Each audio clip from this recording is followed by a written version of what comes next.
During a candid interview for US podcast Armchair Expert, Harry was asked about his thoughts on parenting his 2-year-old son Archie and future daughter, who is due to be born in the summer. Harry was questioned whether he would raise them in the opposite direction of his father Charles and other members of the royal family. He responded, "Isn't life about breaking the cycle? There's no blame. I don't think we should be pointing the finger of blame at anybody. But when it comes to parenting, if I've experienced some form of pain and suffering, because of the pain and suffering that perhaps my father or parents had suffered, I'm going to make sure I break that cycle so I don't pass it on. For me, it comes down to awareness. I never saw it. I never knew about it, and suddenly I started to piece it all together and go, this is where he went to school. This is what happened. I know this about his life. I also know that is connected to his parents. So he was treating me the way he was treated, which means how can I change that for my own kids? Well, here I am. I've now moved my whole family to the US, that wasn't the plan." Charles' tough upbringing has been well documented over the years. Born on November 14, 1948, he was the first child for the Queen and Prince Philip and made aware early on he was one day going to be king.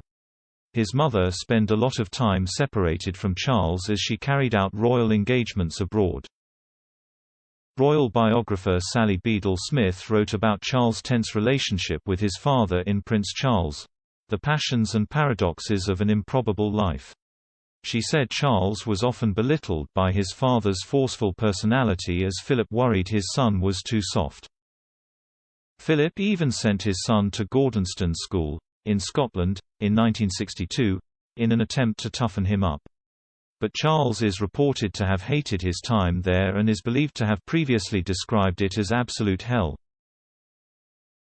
Charles also faced difficulty as an adult after he fell in love with Camilla Shand after they met at a 1970 polo match in Windsor. They split up when Charles departed for the Royal Navy in 1971, and 6 years later, he met Lady Diana Spencer and married her in 1981, before welcoming sons William and Harry. Charles and Diana's marriage did not last, with the late Princess of Wales once suggesting there were 3 people in the marriage, with Camilla still being in his life. Meanwhile, Harry and William's childhoods were cut short when their mother tragically died in a car crash in 1997. During an interview with The Telegraph in 2017, Harry spoke about how her death had impacted his childhood. He said, "I can safely say that losing my mum at the age of 12, and therefore shutting down all of my emotions for the last 20 years, has had a quite serious effect on not only my personal life but my work as well. I have probably been very close to a complete breakdown on numerous occasions when all sorts of grief and all sorts of lies and misconceptions and everything are coming to you from every angle.